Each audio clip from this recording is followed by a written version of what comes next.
네, 오늘은 존 리의 부자 되기 습관이란 책을 리뷰하려고 합니다. 사실 이 책은 뭔가 주식을 꼭 해야 한다. 주식에 대해서 굉장히 설파할 것 같아서 좀 거부감이 들어서 안 읽으려고 했던 책인데요. 남편이 주식에 대해서 관심이 많아서 선물을 했다가 그냥 한번 읽어볼까 하고 잠깐 몇 장을 읽었는데 훅 빠져들었던 책이었습니다. 생각보다 굉장히 현실적인 조언을 해줬고 직설적인 조언을 해줬기 때문에 크게 와닿았던 책인데요. 그 중에서 제가 와닿았던 부분들 몇 가지로 추려봤습니다. 자, 먼저 부자처럼 보이지 말고 부자가 되어야 한다라고 말하고 있습니다. 자, 1장에서는 부자가 되지 못하는 이유에 대해서 이야기를 하는데 먼저 금융 문맹이라는 말을 합니다. 자, 문맹은 생활을 불편하게 하지만 금융 문맹은 생존을 불가능하게 만들기 때문에 문맹보다 더 무섭다라고 앨런 그린스펀 미 연방준비제도 이사회 전 의장이 말했습니다. 네, 이것을 인용하면서 금융 문맹에서 벗어나야 한다라는 것을 가장 먼저 이야기를 하고 있고요. 또 원금 보장의 늪에 대해서 이야기하는데 시간이 지날수록 돈의 가치가 하락하는데 은퇴가 먼 훗날의 일임에도 원금 손실이 두려워서 예금이나 부동산에 은퇴 자금을 묶어두는 것을 저자는 탄식하고 있습니다. 자, 미국과 일본의 은퇴 자금을 비교했는데요. 미국은 노동과 자본이 가장 효율적으로 일하는 방법을 택하면서 401k 이렇게 읽는 게 맞나요? 네, 아무튼 그 은퇴 제도를 도입해서 직장인들의 수입의 일정 부분을 주식시장에 장기 투자하게 유도를 합니다. 그 자금이 창의적인 새로운 기업의 투자가 되는 선순환 구조를 만들게 된다. 그러면서 이 제도를 칭찬하는데 일본은 은행 예금과 부동산에만 집중적으로 몰렸고 지속적 경기 침체가 시작되었다라고 말합니다. 자, 그런데 우리나라가 일본을 따라하고 있다라고 지적합니다. 퇴금 연금 제도인 DB, 확정급여형을 말하고요. 또 확정기여형을 말하는 DC를 예로 들면서 DB 제도는 기존의 퇴직금 제도와 비슷하고 DC는 일부 금액을 회사가 연금으로 지급하면서 그 운용을 근로자 개인이 하는 것을 말하는데 자, 우리나라 사람들은 변동성에 대한 불안함으로 대부분 확정급여형인 DB를 선택한다고 합니다.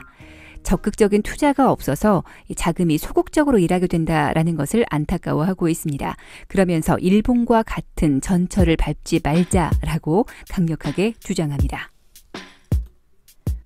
돈을 위해 일하지 말고 반드시 돈이 당신을 위해 일하게 하라. 여유자금이라는 것은 쓰고 남은 돈이 아니라 미리 떼어두는 돈이라고 강조하면서 과도한 소비를 하는 라이프 스타일을 점검하고 지출을 투자로 전환하라. 그러기만 해도 기적이 일어난다. 복리의 마법을 맛보라 라고 합니다. 복리에 대해서 계속해서 강조를 하고 있습니다.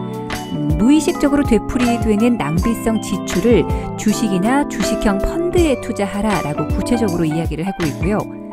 또 은퇴 후 50년을 준비하라 라고 말합니다. 노후 준비를 못하는 이유를 자녀의 교육자금과 결혼자금 마련이다 라고 말하는 사람들에게 묻습니다. 사교육비 지출이 목적인지 좋은 대학에 가서 돈을 많이 벌게 하는 것이 목적인지를 차분히 생각해 보라 라고 말이죠.